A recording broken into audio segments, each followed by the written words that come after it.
Alice's Adventures in Wonderland by Lewis Carroll. Chapter 2.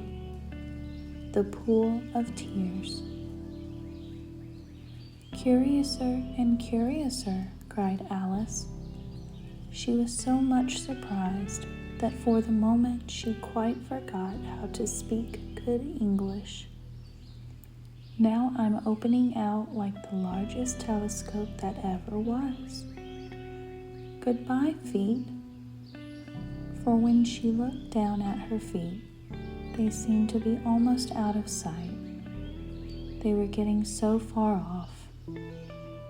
"Oh, my poor little feet.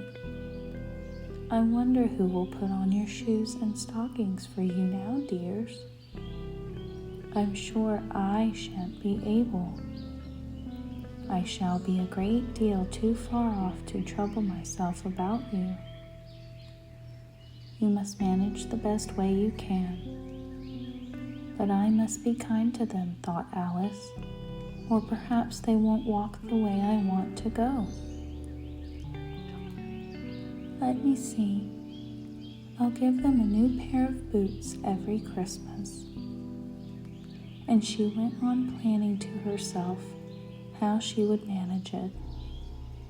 They must go by the carrier, she thought, and how funny it'll seem sending presents to one's own feet, and how odd the directions will look.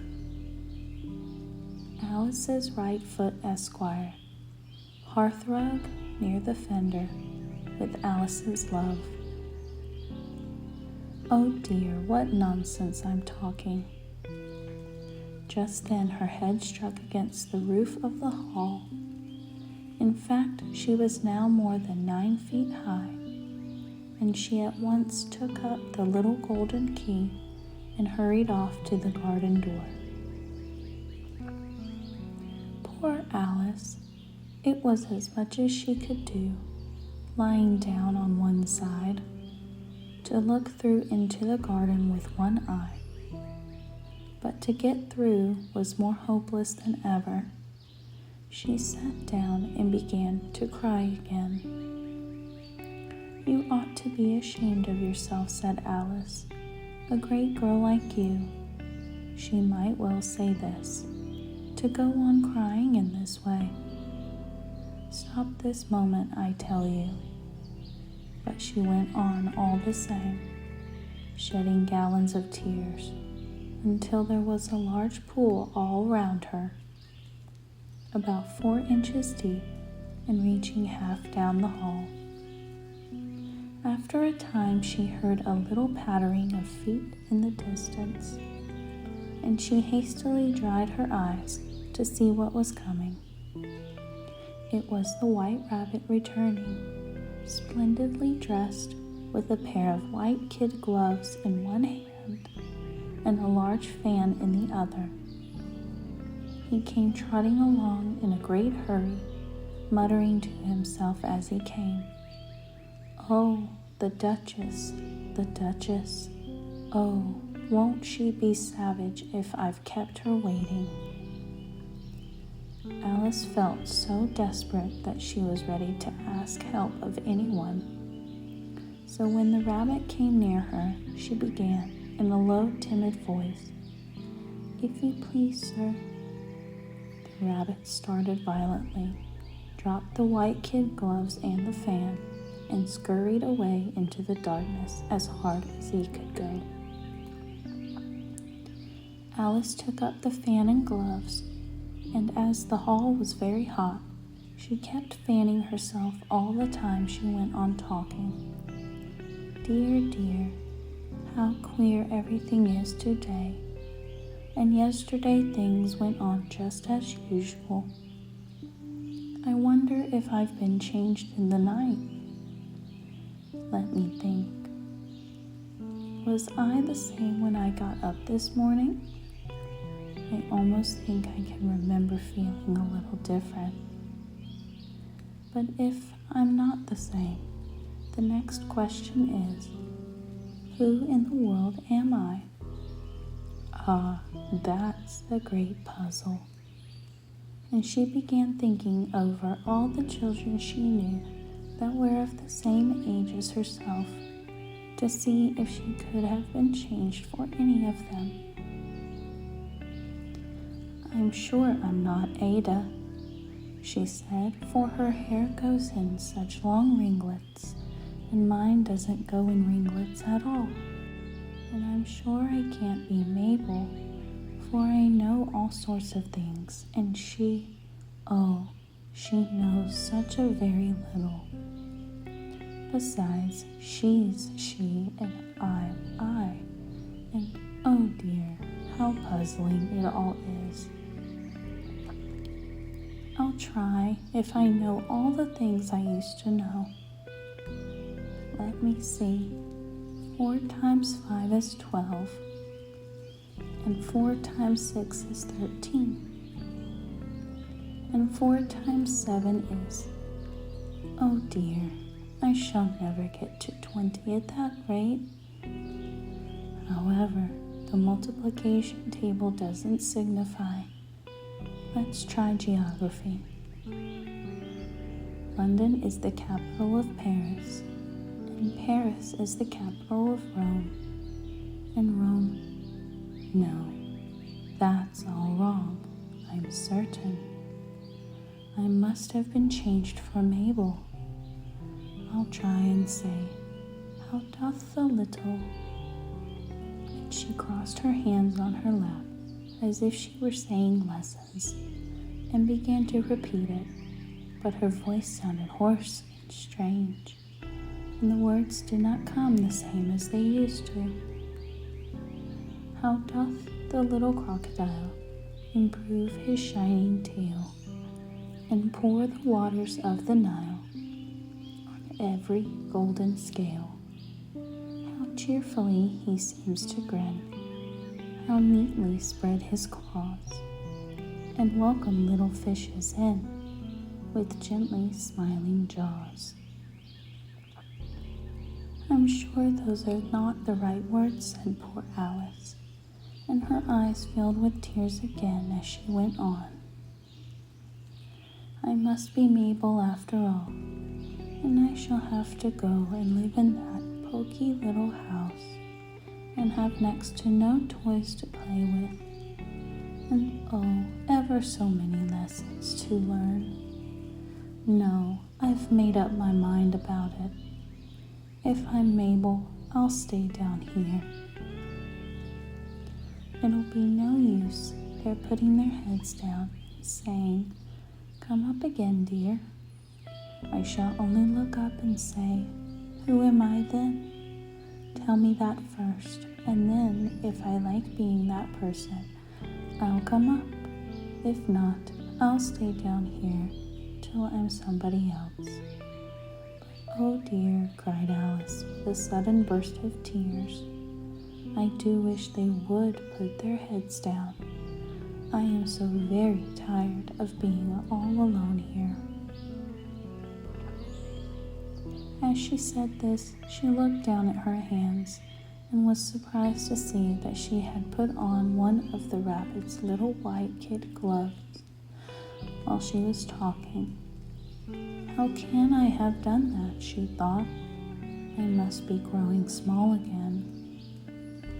She got up and went to the table to measure herself by it, and found that, as nearly as she could guess, she was now about 2 feet high, and was going on shrinking rapidly.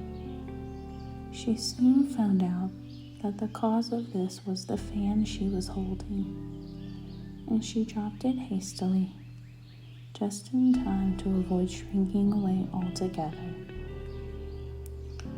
That was a narrow escape, said Alice, a good deal frightened at the sudden change, but very glad to find herself still in existence. And now for the garden. And she ran with all speed back to the little door, but alas, the little door was shut again, and the little golden key was lying on the glass table as before. and things are worse than ever, thought the poor child. For I never was so small as this before, never, and I declare it's too bad that it is. As she said these words, her foot slipped, and in another moment, splash! She was up to her chin in salt water. Her first idea was that she had somehow fallen into the sea. And in that case, I can go back by railway, she said to herself. Alice had been to the seaside once in her life and had come to the general conclusion that wherever you go to on the English coast, you find a number of bathing machines in the sea. Some children digging in the sand with wooden spades, then a row of lodging houses, and behind them a railway station. However, she soon made out that she was in the pool of tears which she had wept when she was 9 feet high. I wish I hadn't cried so much, said Alice as she swam about, trying to find her way out. I shall be punished for it now, I suppose, by being drowned in my own tears. That will be a queer thing, to be sure. However, everything is clear today. Just then she heard something splashing about in the pool a little way off, and she swam nearer to make out what it was. At first, she thought it must be a walrus or hippopotamus, but then she remembered how small she was now, and she soon made out that it was only a mouse that had slipped in like herself. Would it be of any use now, thought Alice, to speak to this mouse?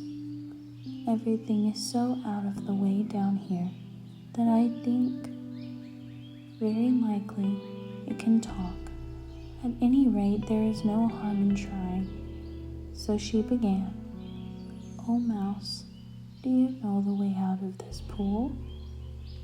I am very tired of swimming about here, oh mouse. Alice thought this must be the right way of speaking to a mouse. She had never done such a thing before, but she remembered having seen in her brother's Latin grammar, a mouse, of a mouse, to a mouse, oh mouse. The mouse looked at her rather inquisitively and seemed to her to wink with one of its little eyes, but it said nothing. Perhaps it doesn't understand English, thought Alice. I dare say it's a French mouse, come over with William the Conqueror. For with all her knowledge of history, Alice had no very clear notion how long ago anything had happened. So she began again. Où est ma chatte? Which was the first sentence in her French lesson book. The mouse gave a sudden leap out of the water and seemed to quiver all over with fright. Oh, I beg your pardon, cried Alice hastily, afraid that she had hurt the poor animal's feelings. I quite forgot you didn't like cats. Not like cats, cried the mouse in a shrill, passionate voice. Would you like cats if you were me? Well, perhaps not, said Alice in a soothing tone. Don't be angry about it. And yet I wish I could show you our cat Dinah. I think you'd take a fancy to cats if you could only see her. She is such a dear, quiet thing. Alice went on, half to herself, as she swam lazily about in the pool. And she sits purring so nicely by the fire, licking her paws and washing her face. And she is such a nice, soft thing to nurse, and she's such a capital one for catching mice. Oh, I beg your pardon, cried Alice again. for this time the mouse was bristling all over, and she felt certain it must be really offended. "We won't talk about her any more if you'd rather not." "We indeed," cried the mouse, who was trembling down to the end of his tail, "as if I would talk on such a subject. Our family always hated cats, nasty, little, vulgar things. Don't let me hear the name again." "I won't indeed," said Alice, in a great hurry to change the subject of conversation. Are you fond of dogs?" The mouse did not answer, so Alice went on eagerly. "There is such a nice little dog near our house. I should like to show you. A bright-eyed terrier, you know, with such long curly brown hair. And it'll fetch things when you throw them. And it'll sit up and beg for its dinner. And all sorts of things.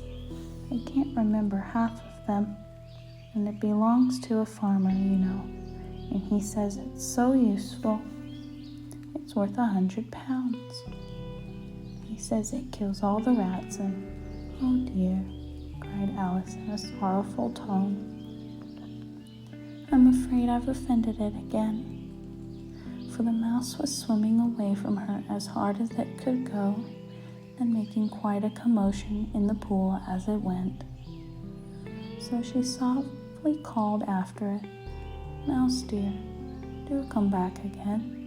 And we won't talk about cats or dogs either, if you don't like them."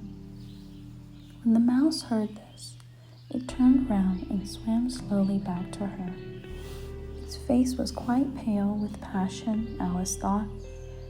It said in a low, trembling voice, "Let's get to the shore, and then I'll tell you my history, and you'll understand why it is I hate cats and dogs."